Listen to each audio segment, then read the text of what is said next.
So let's continue on our journey here. Now, the client will ask, how is the transformation journey different than how we've rolled out change in the past? And I usually will say, it starts with caterpillars and butterflies. And my little joke, because we're talking about butterflies and caterpillars, you've changed. So this is a great quote from a transformation expert, author at MIT. When digital business transformation is done right, it's a caterpillar turning into a butterfly. But when done wrong, all you have is a really fast caterpillar. Now, I've also explained this. Some people don't like the caterpillar and butterfly. I've explained it as transformations like a rocket ship. You can fly wherever you want to go. And change is like making a faster train. You go real fast, go to point A to point B, but you're limited by the tracks. You have to stay on the tracks. And that's a real crucial difference. The way that change is going and companies are changing, they can't afford to do these long projects anymore because the market is changing so rapidly. And a classic example of disruption where a company failed to transform is the Blockbuster versus Netflix.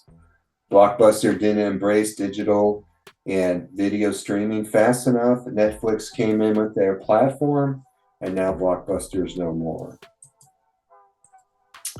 So here's the difference between change and transformation. I've also got an animation with the journey for you. And I tried to create this Venn diagram to show you where they overlap. So transformation is a holistic, innovative, sometimes big bet, visionary stance where you're making aggressive moves to grab market share, to avoid becoming a blockbuster, to launch new products, gain new competitive advantage, and it means a large scale evolution. Change is typically fixing, replacing, adding, making things more efficient, and it has a beginning, a middle, and an end. And then there's like, hey, we've launched our new ERP, now we go back to business as usual. Transformation doesn't work like that. You have to keep iterating and innovating. It really doesn't ever end, which scares a lot of people. The overlap here is that you're managing a portfolio of changes for a transformation to build towards a better future. And rather than as a change manager focusing on resistance and managing stakeholders and adoption, you're really trying to build everybody's IQ for change, their resiliency, their capability, because it's a challenging journey that can take years, and you want to lift everybody up in the organization as opposed to just manage them and get them to agree and go along with it. And so that's the crossover where we still use these skills, but we need to also consider this, and that's that transformation where you're using an orchestration of your different skills and your experience, your certification. So here's an animation of what it looks like. Here's a change. You're fixing, maybe you're doing an ERP. And so I've got the little smileys. So you've got that transition state, that change curve where people are confused, temporary productivity dip. You go back here, you have a faster caterpillar now, and now you go back to steady state. Now here's what transformation is. You're not constrained by the past. You can do things totally different.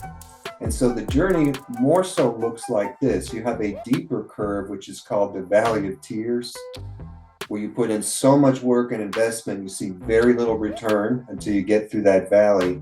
And you have a portfolio of changes along the transformation journey running simultaneously.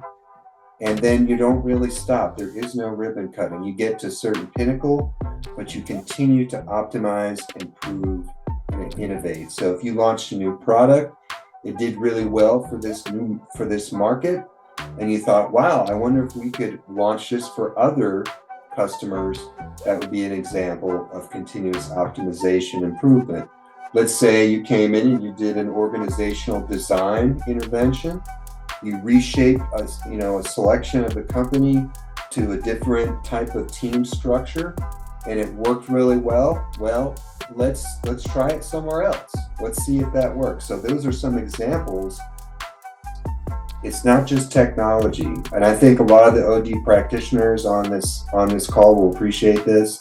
That's a mistake that most companies make, is that they just try to bolt on a bunch of digital stuff and think people will use it. And the biggest driving factor are the people, the capabilities, the knowledge that they need.